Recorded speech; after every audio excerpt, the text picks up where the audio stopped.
Sí, muy bien. Gracias a Pablo y al coro por ayudarnos a expresar nuestra adoración a Dios a través de la música, como siempre es una gran bendición. Y qué privilegio estar juntos esta mañana y abrir la palabra de Dios. Tener un entendimiento no bíblico del evangelismo puede llevarte al desánimo. Esto es algo que sin duda todos en un punto u otro de nuestra vida cristiana llegamos a enfrentar. Por ejemplo, si crees que al predicar tienes la garantía de que todos van a creer, que puedes estar orando, buscando vivir una vida piadosa, pero cuando predicas no todos creen, puedes desanimarte y hasta verte tentado a cambiar el mensaje o hasta pensar que tu estilo de evangelismo es el que determina los resultados. Esto es común cuando tenemos cónyuges no creyentes, hijos no creyentes, seres queridos, y en nuestro amor, en nuestro anhelo de que vengan a los pies del Señor, tenemos algún malentendido y pensamos, bueno, si oro o vivo o hago tal o cual o sigo esta o aquella técnica, obviamente no bíblica, está garantizado que van a creer. Y cuando no creen nos desanimamos y pensamos que estamos haciendo algo mal, que el mensaje quizá necesita de alguna manera ser alterado, ser mejorado. Pero debes entender que hay ocasiones en las que puedes evangelizar. Parece que alguien recibe con gusto el evangelio por un tiempo, pero después puede rechazarlo y hasta ser hostil.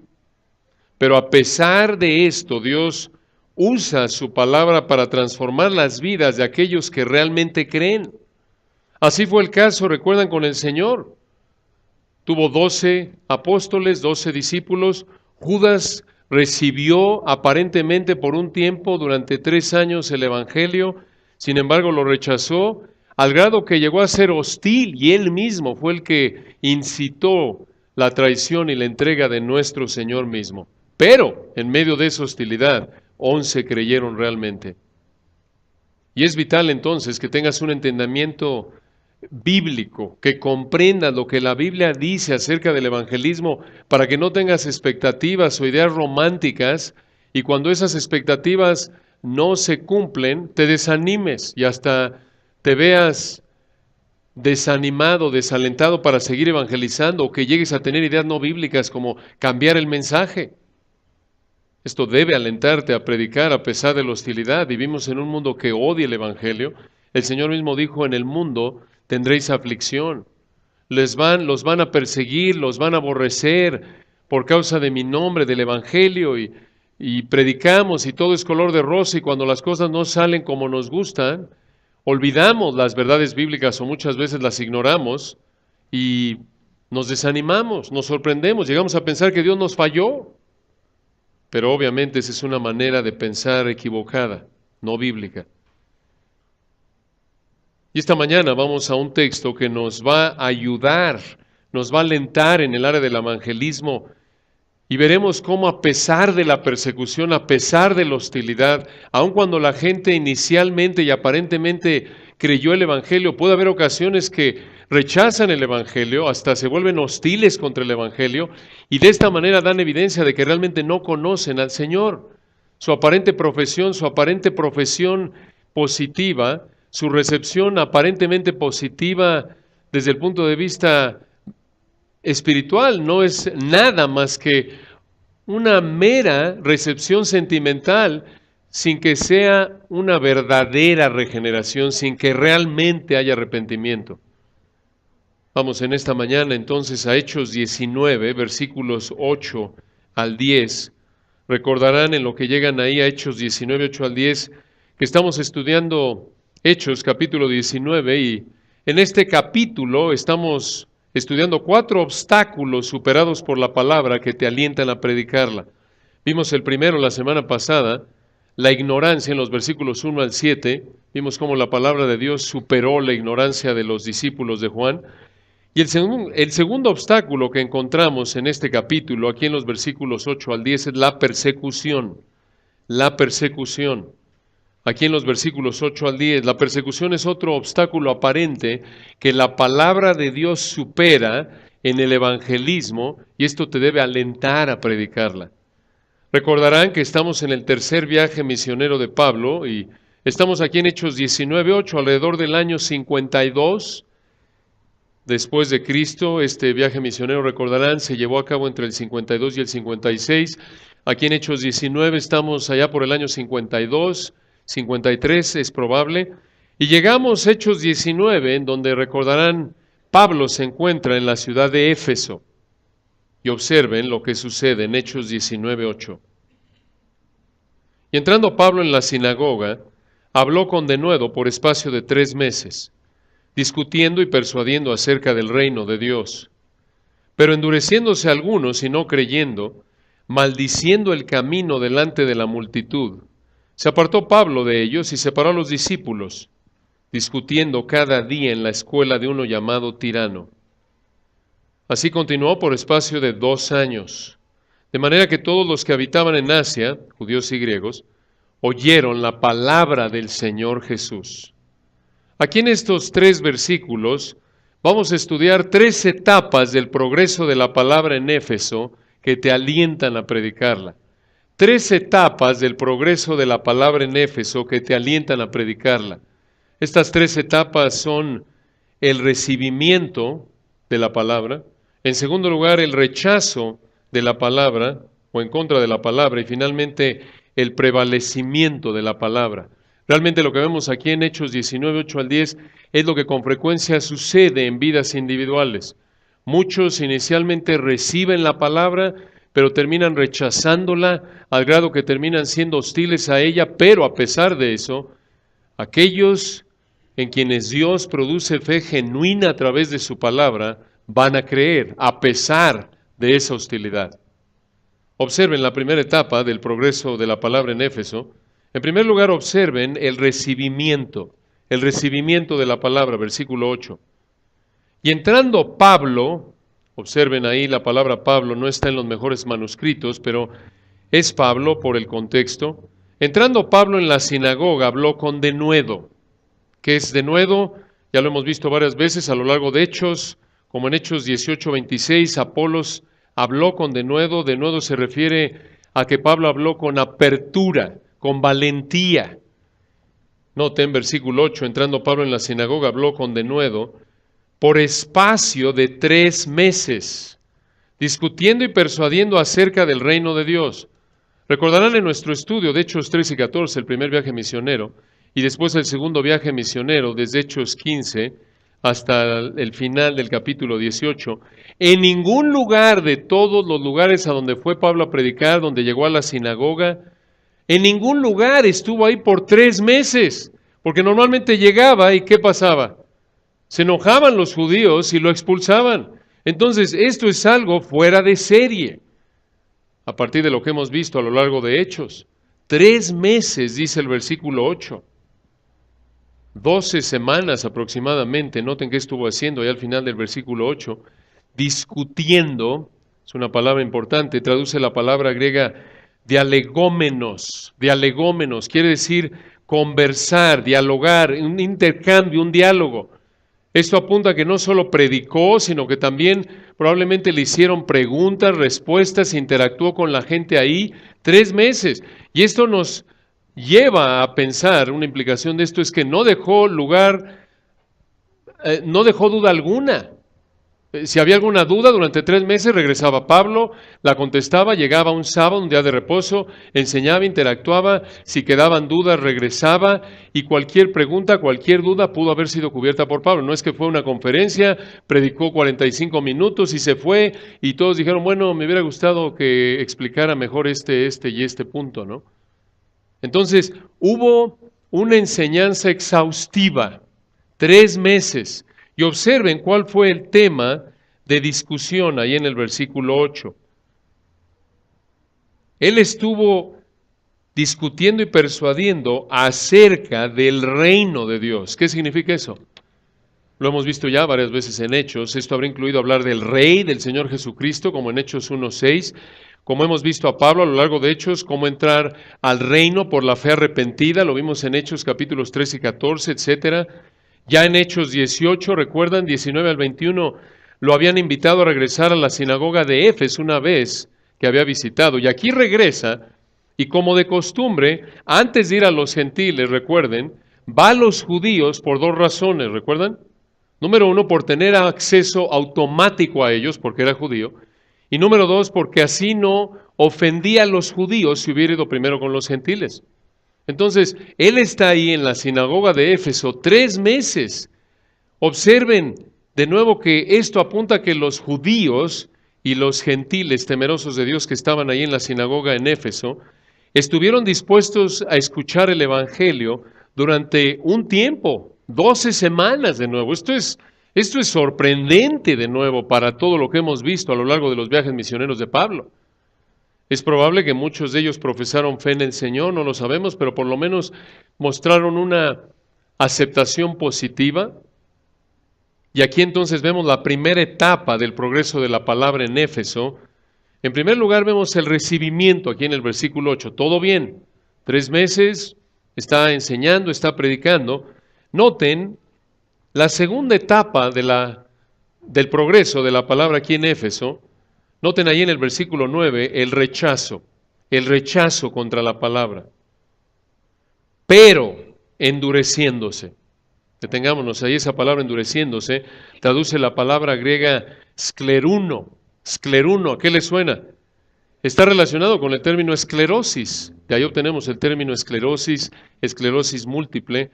Aquí obviamente es figurado. La idea es que se resistieron a recibir el Evangelio. Y nos dice ahí el versículo 9, observen, pero endureciéndose algunos. ¿Quiénes son los algunos? Bueno, vean el contexto, versículo 8, ¿dónde está Pablo? En la sinagoga. Esto es, algunos de los que lo estuvieron oyendo durante 3 meses se endurecieron. Esto es, se resistieron a recibir el Evangelio. Y, añade ahí el versículo 9, y no creyendo, esta palabra griega significa desobedeciendo. Y aquí en el griego es un tiempo imperfecto, se refiere a una acción progresiva en el pasado, esto es, persistían en ser desobedientes. Mucha atención.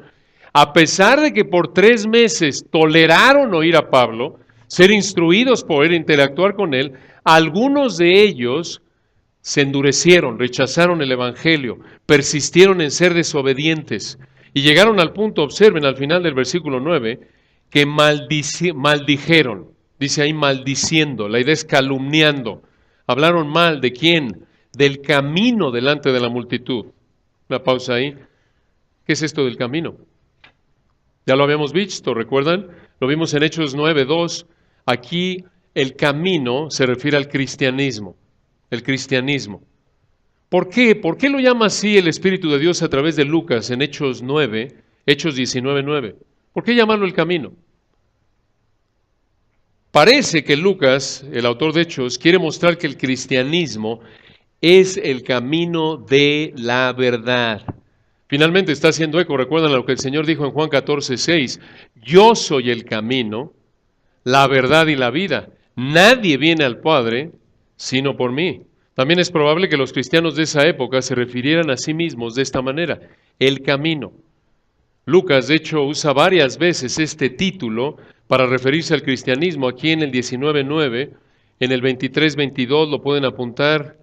También lo usa en el 24:14 y 22. Este es un punto muy importante, hermanos. Esta frase, el camino, apunta a la naturaleza exclusiva del cristianismo. Exclusiva. Esta es la misma idea, recuerdan, de 1 Timoteo 2:5, se enseña por todo el Nuevo Testamento. Hay un solo Dios y un solo mediador entre Dios y los hombres. ¿Quién? Jesucristo, hombre. Por eso oramos por la salvación de los perdidos. 1 Timoteo 2:1-8. Por eso llevamos el Evangelio a los perdidos. Mateo 28, 19 y 20. A pesar de lo que muchos aún en la actualidad, líderes cristianos, profesantes en general, dicen que no te preocupes, con que hagas buenos esfuerzos llegas al cielo, Dios te va a aceptar por tu sinceridad. No es lo que la Biblia enseña. No es bueno, no te preocupes si eres católico, romano, mormón, testigo de Jehová, judío, No importa, si no eres cristiano, si no crees que la salvación es solo por fe en Cristo, por gracia únicamente, en Cristo únicamente, no pasa nada. Eso no es lo que la Biblia enseña. La Biblia enseña que el cristianismo es el camino. No hay otro camino. En ningún otro hay salvación. ¿Recuerdan Hechos 4:12? Porque no hay otro nombre dado a los hombres bajo el cielo en que podamos ser ¿qué? Salvos. Solo hay un camino. De lo contrario, ¿para qué evangelizamos? ¿Se dan cuenta? Si todos van a llegar al cielo, ¿por qué nos mandó entonces el Señor a ir por todo el mundo y predicar el Evangelio? ¿Por qué nos mandó en Mateo 28, 19 y 20 a hacer discípulos de todas las naciones si todos van a llegar al cielo? ¿Se dan cuenta? No, la Biblia enseña que hay que evangelizar, hay que creer en el Evangelio verdadero. De lo contrario, no vas a llegar al cielo. Y hay varios textos que apoyan esto. Veamos, por ejemplo, por un momento, Hechos 17, ¿recuerdan? Retrocedan unos 2 capítulos, lo vimos esto a detalle, Hechos 17. Noten qué ilustración. Hechos 17, versículo 16. Recuerdan, estuvimos ahí en Atenas estudiando este gran texto durante varias semanas. Hechos 17, 16, en su segundo viaje misionero. Mientras Pablo los esperaba en Atenas, su espíritu se enardecía viendo la ciudad entregada a la idolatría. ¿Por qué? ¿Por qué se preocupó Pablo tanto de ver tanta idolatría en Atenas? Si Pablo hubiera creído que nada más por sinceridad la gente va al cielo, no se hubiera preocupado. Hubiera visto tantos ídolos en Atenas y hubiera dicho, ay, mira qué religiosos, gracias Señor, porque tú amas a los sinceros. Y ve cómo se están esforzando, no hay problema. No, se molestó porque era una afrenta a Dios. Y noten, versículo 22, entonces Pablo, puesto en pie en medio del Areópago, dijo, varones atenienses, en todo observo que sois muy religiosos, porque versículo 23, pasando y mirando vuestros santuarios, hallé también un altar en el cual estaba esta inscripción, al Dios no conocido. Estos eran tan religiosos, tan idólatras, tan paganos, que tenían altares para todo tipo de Dios, y en caso de que se les hubiera olvidado alguno, versículo 23, le dedicaron un altar. Y noten que Pablo no dijo, bueno, qué bueno, son tan sinceros, qué bueno, ya me voy, aquí no necesitan ser evangelizados. No, les predica el evangelio y concluye, noten, versículo 30, pero Dios, Hechos 17:30, habiendo pasado por alto los tiempos de esta ignorancia, ahora manda a todos los hombres en todo lugar que se arrepientan, por cuanto, versículo 31, ha establecido un día en el cual juzgará al mundo con justicia, por aquel varón a quien designó, dando fe a todos con haberle levantado de los muertos. ¿A quién le predicó esto? A los mismos a quienes les dijo, versículo 22, varones atenienses, en todo observo que sois muy religiosos. Note que no concluyó diciendo, bueno, pero qué bueno que todos somos hermanos. Y vamos a llegar al cielo todos. Ahí nos vemos. Yo creo en Cristo y ustedes en Afrodita y en aquel y en aquella. Ahí nos vemos. No. ¿Se dan cuenta? Los llamó al arrepentimiento. ¿Por qué? Cerró con una advertencia a su presentación del Evangelio diciendo, si no se arrepienten de su idolatría, van a ser juzgados por el Señor Jesucristo. Allá adelante en el capítulo 1 de Romanos, en un pasaje conocido, acompáñenme, de nuevo simplemente para recordar este asunto de la exclusividad del Evangelio. Cuando pensamos en la exclusividad del Evangelio, hermanos, no es un asunto de orgullo, no es un asunto de crueldad por parte de Dios, es un asunto de que Dios es el creador y Él determina cómo se revela y cómo le da acceso, si quiere darle acceso, porque eso es según su beneplácito y así fue, en su gracia a pecadores que no merecen nada más que el infierno. Él ha escogido revelarse en su palabra y revelar cómo es que llegan a Él. Y desde el Antiguo Testamento, como lo estábamos viendo a las 9 de la mañana en Éxodo, ¿recuerdan? El tabernáculo apuntaba que no podían los israelitas acercarse a él a menos de que hubiera muerte, porque un pecador no puede acercarse al Dios santo a menos de que alguien muera, porque el pecador ha pecado y la paga del pecado es ¿qué? Muerte. ¿Se dan cuenta? No les dijo a los israelitas, bueno, aquí está el altar del holocausto, ahí traen sus sacrificios, y si alguno de ustedes no tiene ganas, pues miren, entren por la parte de atrás directo al lugar santísimo, y ahí me lo dejan, yo lo acepto, porque son sinceros. ¿Se dan cuenta? No es así. El Dios del universo le da el privilegio al hombre caído, pecaminoso, que ama su pecado, de conocerlo, siempre y cuando sean los términos que Dios ha establecido. Y por eso dice Romanos 1, versículo 18, porque la ira de Dios se revela desde el cielo contra toda impiedad e injusticia de los hombres que detienen con injusticia la verdad. ¿Qué verdad? Versículo 19, porque lo que de Dios se conoce les es manifiesto, pues Dios se lo manifestó, esto es, Dios se ha revelado a sí mismo, ¿a través de qué? Versículo 20, la creación, porque las cosas invisibles de Él, su eterno poder y deidad, se hacen claramente visibles desde la creación del mundo, siendo entendidas por medio de las cosas hechas, de modo que no tienen excusa. Todo ser humano sabe que Dios existe, porque Dios se ha revelado en la creación, y Romanos 2, 14 y 15 dice que es a través de la conciencia. Pero esta es la revelación general. La revelación general no es suficiente para salvar a nadie. Tienen que oír el Evangelio, porque otra vez, Hechos 4:12, no hay otro nombre bajo el cielo dado a los hombres en que podamos ser salvos. La creación general es suficiente para hacer que el ser humano sea culpable, no tenga excusa, cuando si muere sin Cristo, al estar delante del trono, gran juicio del trono blanco en Apocalipsis 20, no puede decir, yo no supe de ti, sí sabías de mí. Conciencia y creación, pero no quisiste buscarme, sino que preferiste tu pecado y vas al infierno eterno. Entonces Dios en su gracia se revela al hombre a través de la creación, pero versículo 21, habiendo conocido a Dios, esto es, sabiendo que Dios existe. Recuerden, el ateo es el que dice que Dios no existe, lo ha hecho por decisión deliberada, no es falta de información, es amor a su pecado. Recuerden, Salmo 14:1, dice el necio, no el no informado, dice el necio en su corazón, no hay Dios. Versículo 21, pues habiendo conocido a Dios, ¿qué es eso? Que lo habían conocido como Salvador, no, lo conocían como Creador, versículo 20. Entonces, versículo 21, habiendo conocido a Dios, no le glorificaron como a Dios ni le dieron gracias. Esto es, no vinieron a Él en arrepentimiento, fe, buscándolo, pidiendo misericordia como el publicano de Lucas 18, Dios se propicio a mí pecador, no.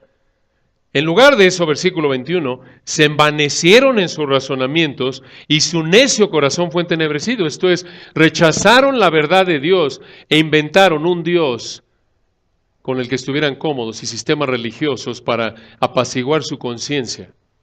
Y versículo 22, profesando ser sabios, se hicieron necios. Sistemas religiosos, ideologías. Versículo 23, cómo se ve esta necedad, este rechazo del ser humano hacia Dios. Versículo 23, cambiaron la gloria del Dios incorruptible en semejanza de imagen de hombre corruptible, de aves, de cuadrúpedos y de reptiles. ¿Qué es eso? Religión falsa. Cualquier sistema de religión, escucha esto, que no se alinea con lo que Dios ha revelado de sí mismo en su palabra, es una expresión de rebelión contra Dios. No es una expresión de alguien que sinceramente está buscando a Dios. Puede haber alguno por ahí, claro, y si es así como el etíope, ¿recuerdan? El eunuco etíope en Hechos 8 o Cornelio en Hechos 10, que realmente estaban buscando a Dios en base a la revelación general que Dios hizo de sí mismo en la creación y en la conciencia. Si es así, entonces Dios les va a hacer llegar el Evangelio, como al eunuco y a Felipe. Pero toda expresión de religión que no busca venir al Dios del universo, el creador del universo, revelado en su palabra, el Dios de Abraham, Isaac y Jacob, el Padre del Señor Jesucristo, cualquiera que sea ese concepto de Dios, que no sea ese, todo aquel que busque acercarse a Dios de manera diferente, como Él se ha revelado a sí mismo, ¿cómo? Solo a través de Cristo, solo a través de una fe arrepentida, solo por gracia únicamente. Cualquier alteración de eso es una expresión de orgullo, de idolatría por parte del ser humano. Muestra que no quiere someterse al Dios del universo tal como se ha revelado y tal como Él ha establecido que debes venir a Él. Es una expresión de orgullo. ¿Se dan cuenta? Somos las criaturas y nosotros decimos, no me gusta. No, yo voy a inventar. No eres así, vas a hacer así. Y vas a hacer de tal manera que me guste, que acomode ciertos pecados, y voy a llegar a ti de esta manera para exaltarme a mí mismo. Es la misma idea, noten del versículo 24.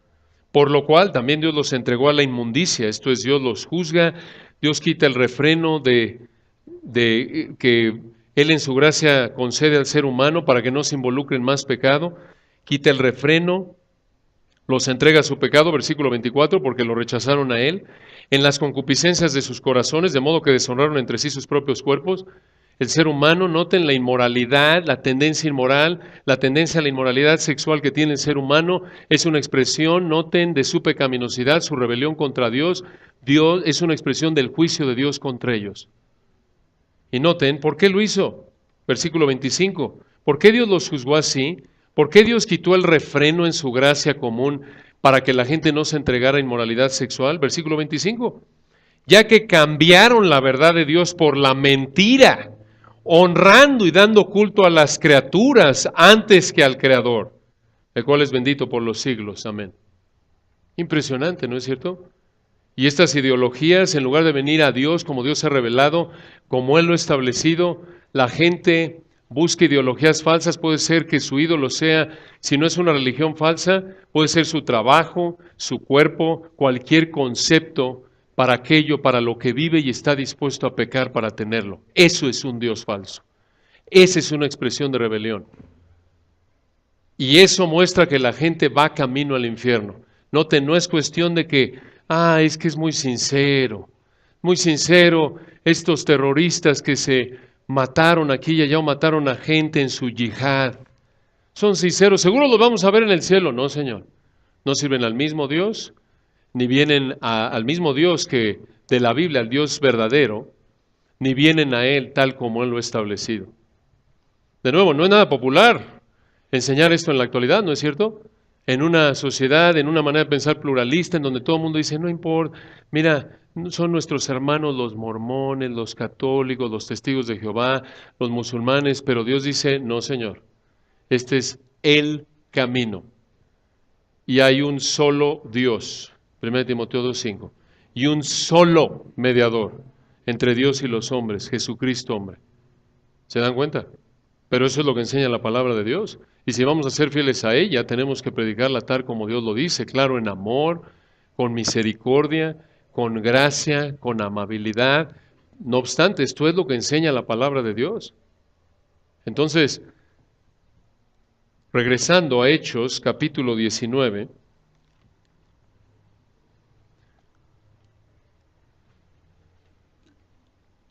estos judíos, el versículo 8, durante 3 meses oyeron la palabra. Pero, tristemente, versículo 9, endureciéndose, resistiéndose a recibir el Evangelio, algunos de ellos, del versículo 8, que habían estado oyendo la palabra, aparentemente recibiéndola durante 3 meses y no creyendo, persistiendo en ser desobedientes, maldiciendo el camino delante de la multitud, versículo 9, se apartó Pablo de ellos. Una pausa ahí. No quisieron oír, él se apartó. Como lo hizo en su primer y segundo viaje misionero, ¿recuerdan? Por ejemplo, en Hechos 13:46 lo vimos haciendo esto. Hechos 13:46. Noten desde el 45. Hechos 13:45. Pero viendo los judíos la muchedumbre se llenaron de celos y blasfemando. Versículo 46. Se llenaron de celos y rebatían lo que Pablo decía, contradiciendo y blasfemando. Versículo 46 de Hechos 13. Entonces Pablo y Bernabé, hablando con denuedo, dijeron, a vosotros a la verdad era necesario que se os hablase primero la palabra de Dios. Mas puesto que la desecháis y no os juzgáis dignos de la vida eterna, he aquí, nos volvemos a los gentiles. No quisieron oír, persistieron en rechazar la palabra. Pablo les dijo, hasta luego. Allá adelante noten otro ejemplo, hay varios, pero en el 18:6, y realmente, hermanos, lo vemos en el Señor Jesucristo mismo. ¿Recuerdan cuando alguien no quería ir? Simplemente se fue con otros. Hechos 18:6. Noten desde el 5, aquí están en Corinto. Hechos 18:5. Y cuando Silas y Timoteo vinieron de Macedonia, Pablo estaba entregado por entero a la predicación de la palabra, testificando a los judíos que Jesús era el Cristo. Está predicando, versículo 26. Pero poniéndose y blasfemando estos, les dijo, sacudiéndose los vestidos, vuestra sangre sea sobre vuestra propia cabeza. Yo limpio desde ahora, miré a los gentiles. Recuerdan que esa expresión, vuestra sangre sea sobre vuestra propia cabeza, está arraigada en Ezequiel. Recuerdan, lo están estudiando con Toño a las 9 de la mañana. Y lo vemos, por ejemplo, en Ezequiel 18, Ezequiel 33 y otras partes. La idea es que Pablo dijo, yo ya cumplí con mi deber de llamarlos al arrepentimiento, decirles dónde está el perdón de pecados. Ustedes no quieren, me retiro. Y noten, aquí lo vuelve a hacer, regresando a Hechos 19, versículo 9. Pero endureciéndose algunos y no creyendo, maldiciendo el camino delante de la multitud, se apartó Pablo de ellos. Noten, hermanos, aquí Pablo está haciendo un ejemplo del Señor cuando dijo en Mateo 7, si me acompañan ahí por un momento, allí en el Sermón del Monte, ¿recuerdan qué instrucción dio? ¿Cómo tratar a aquellos que persisten en rechazar el Evangelio? Aquellos que no quieren escuchar, no quieren arrepentirse y creer. Mateo 7, versículo 6. No deis lo santo a los perros, ni echéis vuestras perlas delante de los cerdos, no sea que las pisoteen y se vuelvan y os despedacen. Recuerden, aquí lo santo y las perlas representan las verdades sagradas, preciadas de la palabra de Dios. Los perros, en este contexto, los cerdos, animales inmundos para los judíos. Los perros, recuerden, no era mascota, como en la actualidad no era una mascota, la tienda mascota y que vas y te sientes con el perrito y lo tocas y demás, como a algunos de nuestros hijos les encanta y luego hay que bañarlos ahí y demás, después es todo un circo, pero no es como en la actualidad que mira, qué lindo ese perro, cómpramelo, lo quiero, no. Los perros eran animales de carroña en ese entonces, eran perros callejeros. Entonces cuando el Señor dice, ¿saben qué? Cuando alguien persiste en rechazar el Evangelio, es como si le dieras a un perro, un cerdo, que no tiene la capacidad de entender, de valorar algo preciado como una perla o algo santo, no les des la palabra de Dios, son como perros o cerdos. Porque si tú le das algo preciado a un perro, un cerdo, un perro callejero, aún un perro domesticado, quizás va a controlarse en cierta manera, pero no tiene la capacidad de entender algo que es sagrado, preciado, como es la palabra de Dios. Y el Señor está diciendo, no hagan eso. Exponen la palabra de Dios a que sea deshonrada cuando persisten en predicarle a alguien que la rechaza. Y no solo eso, corren el riesgo de que los lastimen de manera innecesaria. Por eso dice al final del 6, y se vuelvan y os despedacen. Entonces, ¿cuál es la verdad aquí? ¿Qué implicación hay para nosotros? Cuando alguien, así como con Pablo, así como el Señor lo mandó aquí, cuando alguien, por mucho que lo ames, le predicas el Evangelio y persiste en rechazarlo, evítalo, déjalo en paz. ¿Por qué? Por lo menos por 3 razones. En primer lugar, no pierdas el tiempo. Es una pérdida de tiempo. No es que la palabra de Dios es viva y eficaz. Sí, claro, pero en ese momento Dios no quiere abrirle el entendimiento. No pierdas el tiempo, busca a alguien que quiera oír. Otra razón por la que debes evitar a aquellos que no quieren, persisten en rechazar el Evangelio. Número 2, no des ocasión a que el nombre del Señor sea deshonrado. Yo recuerdo hace años con un tío que quiero mucho y le insistíamos y de plano llegó al punto que empezó a blasfemar. Y es ofensivo y es terrible. Entonces, no expongas el Evangelio al Señor eso. Entonces, evita los que persisten en rechazar, en primer lugar, porque es una pérdida de tiempo. En segundo lugar, porque expones al Señor y a su palabra deshonra. Y en tercer lugar, como lo vemos en Mateo 7:6, te expones a peligro innecesario. Nada de que, bueno, es que le estuve predicando a mi familiar, a mi compañero de trabajo y me soltó un golpe. Oh, soy bienaventurado. Porque me pegaron. Ahora sí siento cómo se sentían los apóstoles, Pablo. Y le preguntas más, sí, te soltó un golpe. Bueno, es que ya me había, y cuéntame más de eso. Sí, es que ya me había dicho que no le predicara, llevo un año diario diciéndole, ya llevo un año diciéndome que no le predique y me soltó un golpe. Gloria a Dios, soy perseguido por causa de la justicia. No, eres perseguido por necio, por imprudente. ¿Te das cuenta? ¿Cómo no ya está hasta acá el hombre de ti? Y ya te había dicho que pararas, pero tú seguiste. ¿Te das cuenta? Entonces no te expongas a peligro innecesario. Digo, si tienes un complejo de mártir que realmente puede estar más bien arraigado en una actitud de orgullo que quieres pararte el cuello para decir, sufrí por causa del Evangelio. No seas necio, eso no es sufrir por causa del Evangelio. Eso es sufrir por ser alguien pecaminoso, por ser alguien necio, alguien obstinado, alguien imprudente, alguien no amoroso. Si ya te dijeron que no, ya para. Sea tu esposo, sea tu hijo, sea tu compañero de trabajo, quien sea. Es que anhelo que venga a los pies de Cristo. Bueno, ora por él.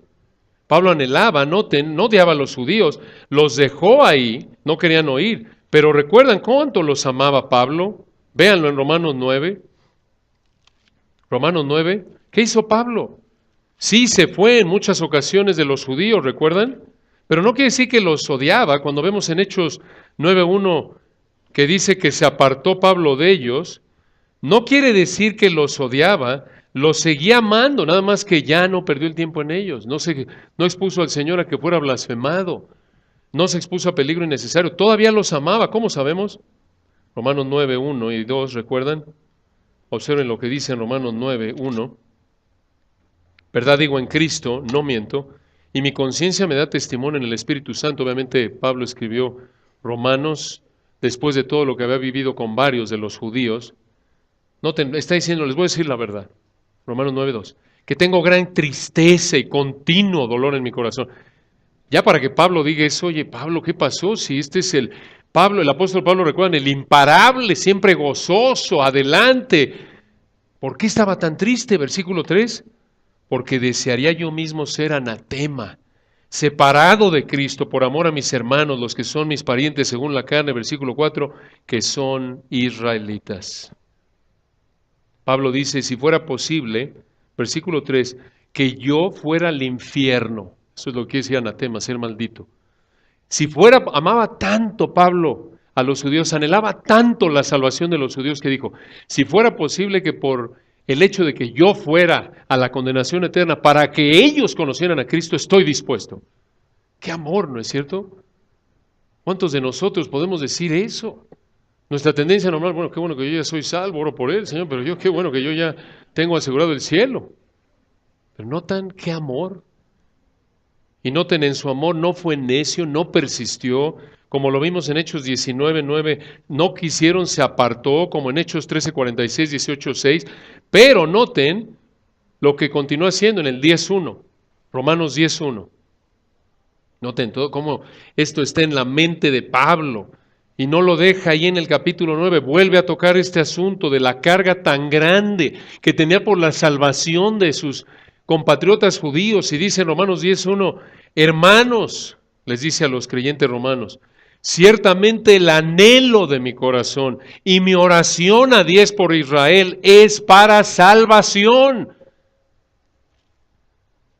Los amaba, 9:3, tanto que estará dispuesto a ir al infierno si eso implicaba que ellos fueran salvos. Los amaba tanto que Romanos 10:1 seguía orando por ellos, pero ya llegaba un punto, como lo vemos en Hechos 19:9, que no querían y se apartó. Esto en un sentido es lo mismo. Vayan a 1 de Pedro 3, ilustrado por la esposa creyente casada con un marido incrédulo. Obsérvenlo. 1 de Pedro 3:1.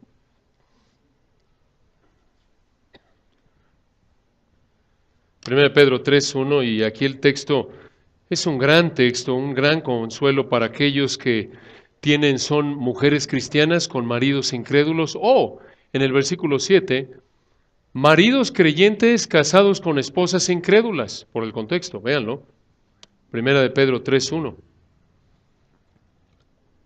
Por cierto, hermanos, esto también se puede aplicar si eres un cónyuge creyente siendo fiel al Señor y tu cónyuge profesa ser creyente también, pero está siendo desobediente en algún área. Así es como tratas esto. Eres una esposa que está buscando ser fiel al Señor, tu esposo es un tirano, aunque dice que es cristiano, no es amoroso, es orgulloso, así es como lo tratas. Igual tú como marido, eres un marido creyente y tu esposa profesa ser creyente también, pero es una mujer rebelde y que vive para el mundo. ¿Cómo tratas eso? Primera de Pedro 3:1. Asimismo vosotras mujeres, ¿asimismo qué? Asimismo, 2:13. Por causa del Señor, someteos a toda institución humana, a todos, al rey como a superior, a los gobernadores, versículo 14. Se somete todo ciudadano al gobierno, versículo 18, los empleados, versículo 18, estad sujetos con todo respeto a vuestros amos, no solamente a los buenos y afables, sino también a los difíciles de soportar. Una buena respuesta para la idea de las huelgas. Este versículo, creemos, rechaza las huelgas. No importa que sea un tirano, tu jefe, te sometes a él de acuerdo con el versículo 18. ¿Quieres un buen ejemplo? Versículo 21, pues para esto fuisteis llamados. Dices, oye, es que mi gobierno es injusto, mi jefe es injusto, es un tirano, explotador. Versículo 21, pues para esto fuisteis llamados. ¿Para qué? Versículo 20, pues qué gloria es, si pecando sois abofeteados y lo soportáis. Mas si haciendo lo bueno sufrís y lo soportáis, esto ciertamente es aprobado delante de Dios. Si eres un hombre, una mujer de Dios en tu empleo, en tu ciudad, y te trata mal tu jefe, tu gobierno, gracias a Dios. Versículo 21, para esto fuisteis llamados. Ejemplo supremo, 1 Pedro 2:21, porque también Cristo padeció por nosotros, dejándonos ejemplo para que sigáis sus pisadas. Versículo 22, el cual no hizo pecado, ni se halló engaño en su boca. El hombre, el Dios hombre perfecto, versículo 23, fue, versículo 23, maldecido, padecido, fue objeto del trato injusto de un gobierno, de un sistema religioso. ¿Y qué hizo? Se rebeló. Levantó el partido cristiano romano en... No. A huelga, vamos a tomar las calles de Roma, marchas. No. ¿Qué hizo? Versículo 23, cuando le maldecían, no respondía con maldición. Cuando padecía no amenazaba. Pudo haberlo hecho el Dios del universo. Vas a ver cómo te va a ir en el infierno, chiquito Herodes, si no te arrepientes. Nada. Versículo 23, sino encomendaba la causa al que juzga justamente. ¿Qué es eso? Confiaba en Dios.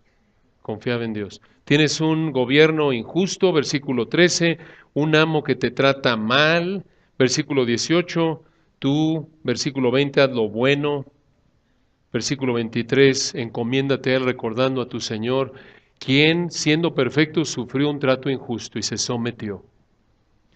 3:1, asimismo vosotras mujeres, ahí está, ahora sí, asimismo esposas. No importa que sea un tirano, injusto, dictador, 3:1, ¿es un incrédulo aquí? Asimismo, vosotras mujeres estad sujetas a vuestros maridos, te sometes a él, siempre y cuando no te pida pecar. Para que también, noten, los que no creen a la palabra, esto es los maridos incrédulos, se han ganado sin palabra, ¿por qué? Por la predicación de sus esposas. ¿Por las exhortaciones continuas de las esposas? No, por la conducta, por cómo vives. Es que no sabes cómo es un Herodes, es un Pilato. Ve a tu Señor, ahí está en el texto. Te sometes, encomiendas tu causa al que juzga justamente, haces lo bueno, versículo 20, Dios te va a dar la gracia, te sometes a Él, 3:1, a menos de que te pida pecar. Versículo 2, considerando vuestra conducta casta y respetuosa. En el contexto, el respeto es a quién? A ese tirano, a ese hombre, que es difícil de soportar quizás como estos amos del 2:18. Ese hombre que a lo mejor, versículo 23, te maldice, te amenaza.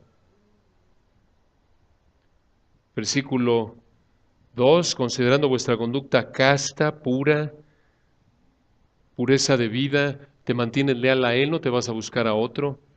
Versículo 3, vuestro atavío, su arreglo, no sea el externo de peinados ostentosos, de adornos de oro o de vestidos lujosos, versículo 4, sino el interno, el del corazón, en el incorruptible ornato de un espíritu afable y apacible que es de grande estima delante de Dios. No quiere decir que no te pintas, no te bañas, por favor hazlo. Puede contribuir al evangelismo, claro, sobre todo de tu marido, te cepillas los dientes, etcétera, te arreglas. El punto no es que condena el arreglarse, el punto es que la prioridad de una mujer de Dios es, versículo 4, lo interno.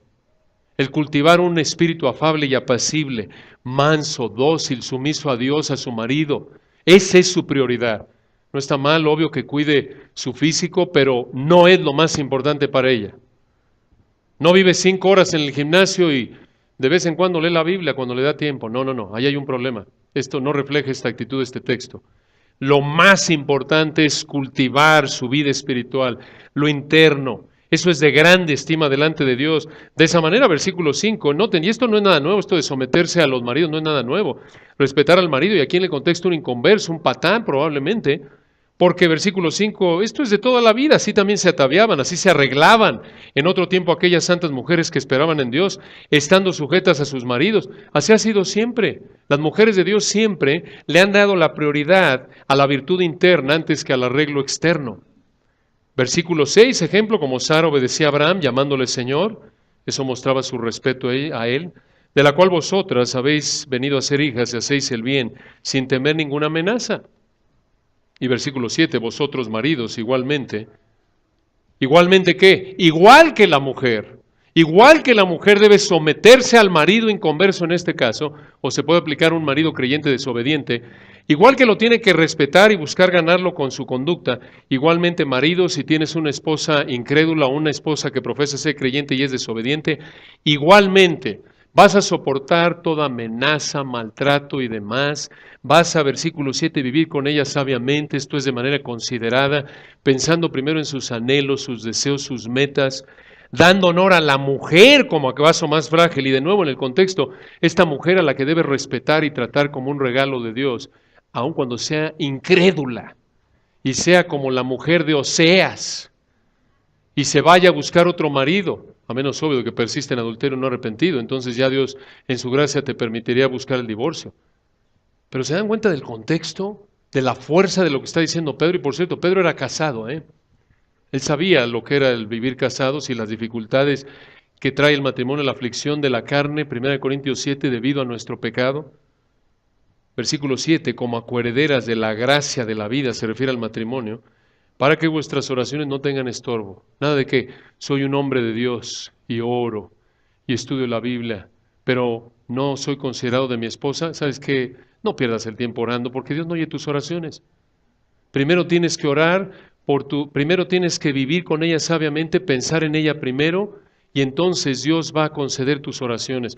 Y aquí en el contexto, la oración es por su salvación. ¿Cómo estás orando? Porque Dios salve a tu mujer o la santifique cuando eres un patán con ella, cuando no vives con ella sabiamente. No ores, no pierdas el tiempo. Primero, ora en arrepentimiento y lo que a tu esposa le preocupe, eso le preocupa. Y resiste la tendencia que tenemos como hombres, ay, exagera de todo esta mujer. Ay, lo es así, lo ve así. Si para ella es así, para ti va a ser así. Eso es vivir con ella sabiamente. Y la tratas como vaso más frágil. Si no, arrepiéntete antes de que ores por su vida espiritual o por su salvación, porque Dios no te va a oír por tu orgullo, por tu egoísmo, porque no vives con ella sabiamente. Esto es serio, hermanos. Entonces, otra vez, así es como tratas a alguien que está persistiendo en rechazar el Evangelio, sea un cónyuge o sea cualquier persona. Regresando a Hechos 19, llega un punto en el que los dejas, pero sigues orando por ellos. Sigues buscando respaldar el mensaje que han oído a través de una conducta piadosa. Hechos 19:9, al final noten, ya estamos terminando. Él deja a estos judíos que rechazaron y separó a los discípulos discutiendo. La idea es que los apartó y está instruyendo a los discípulos, los que creyeron ahí de la sinagoga, Hechos 19:9. Cada día en la escuela, era un salón de clases, y uno llamado Tirano. No sabemos si Tirano era el maestro o era el dueño de la escuela, pero de acuerdo con Hechos 20:34, Pablo estuvo trabajando durante su ministerio en Éfeso. Aparentemente trabajaba en la mañana. Es probable que entre las 11 de la mañana y 4 de la tarde les enseñara, porque era en ese entonces la gente ahí en Asia acostumbraba a comer y tomar una siesta entre las 11 de la mañana y 4 de la tarde. Qué descansito, yo sé, soy el aro, pero así era. Recuerdan, hacía mucho calor, no había las comodidades que había en esta que tenemos en la actualidad. Es probable que fuera durante ese tiempo, pero no estamos seguros, pero sí nos da una idea esto, hermano. Y me recuerda a nuestros amados alumnos del seminario, palabra de gracia, muchos de ustedes que trabajan todo el día y en la noche estudian y están con tareas, sobre todo con maestros tan demandantes como Héctor, Omega, los comandantes. No, no es cierto, hermano, los queremos mucho, muy buenos maestros. Muy buenos maestros. No les llamen tirano, porque dice ahí Hechos 19:9 tirano. No, no, son hermanos amados y ellos también trabajando y estudian. Ahí estaba, Pablo lo hacía. Trabajaba, enseñaba. Trabajaba, enseñaba. Entonces, aquí vemos tres etapas del progreso de la palabra en Éfeso que te alientan a predicarla. En primer lugar, ya vimos el recibimiento en el versículo 8. En segundo lugar, el rechazo y concluyamos, en tercer lugar, con el prevalecimiento de la palabra, versículo 10. Así continuó por espacio de 2 años. Esto es enseñando en la escuela de Tirano, porque Hechos 20:31 dice que estuvo un total de 3 años en Éfeso. Por cierto, ya ven por qué en el seminario Palabra de Gracia tenemos planes de 2 años, por lo que dice aquí Hechos 19:10. No es cierto, hermanos. Eso no es cierto, hermanos. Es porque es más práctico, ¿eh? Versículo 10, así continuó por espacio de 2 años, de manera que todos los que habitaban en Asia, judíos y griegos, oyeron la palabra del Señor Jesús. Noten, ahí se refiere a que muchos oyeron. ¿Cómo fue esto posible? Probablemente porque mucha gente visitaba Éfeso y al estar en un lugar público, mucha gente podía haber tenido acceso a la escuela de Tirano y también porque se habrían esparcido sus discípulos por toda Asia, Turquía moderna. Y durante este tiempo, recuerden, se habrían fundado varias iglesias. La de Éfeso, Colosas, algunas de las 7 iglesias de Apocalipsis 2 y 3. Y observen de nuevo el versículo 9 a la mitad. De manera que todos los que habitaban en Asia, judíos y griegos, oyeron la palabra del Señor. ¿Fue esto en medio de un ambiente amigable al Evangelio? No. Versículo 9. Endureciéndose algunos y no creyendo, maldiciendo el camino delante de la multitud. No. A pesar de la persecución, Dios en su gracia usó su palabra. La palabra de Dios tiene tal poder que prevalece sobre la persecución y por eso predícala. Cuando Dios te dio oportunidad, predícala. Y si alguien no quiere oír, no pierdas el tiempo ahí, concéntrate en los que quieren oír. Vamos a concluir aquí y continuamos, si Dios quiere, la semana próxima. Y vamos a ver el tercer obstáculo que supera la palabra, que te alienta a predicarla, ahí en los versículos 11 al 20, los demonios. Vamos a ver que la palabra de Dios es tan poderosa que ni siquiera los demonios pueden oponerse a ella. Oremos. Padre, gracias por tu palabra, por esta mañana. Gracias por la bendición que nos diste de considerar estas verdades tan ricas, tan importantes para nuestra vida. Oramos, Padre, que nos dé sabiduría, oportunidades en primer lugar para predicar. En segundo lugar, sabiduría para que en cuanto identifiquemos a alguien que se rehúsa a oír tu palabra, en lugar de persistir de manera necia, seamos prudentes, evitemos que tu palabra sea deshonrada, no perdamos el tiempo, evitemos exponernos a peligros innecesarios. Oramos, Padre, en particular, empezando por nuestro hogar, el primer campo misionero, nuestros hijos, cónyuges. Aun si tenemos cónyuges o hijos que profesan a Cristo y están en desobediencia a ti, danos sabiduría, Padre. Aún en nuestro trabajo, que no olvidemos esta exhortación que hemos visto hoy en primera de Pedro 3:7, que nos concentremos en orar, en respaldar lo que predicamos por una manera de vivir santa y que tengamos la actitud de Pablo, un amor grande por los perdidos para estar orando por su salvación. Y gracias, Señor, también porque a pesar de la persecución tú salvas a tus escogidos, como lo hiciste en Éfeso. Que esto nos anime, que seamos fieles por tu gracia. En Cristo Jesús. Amén.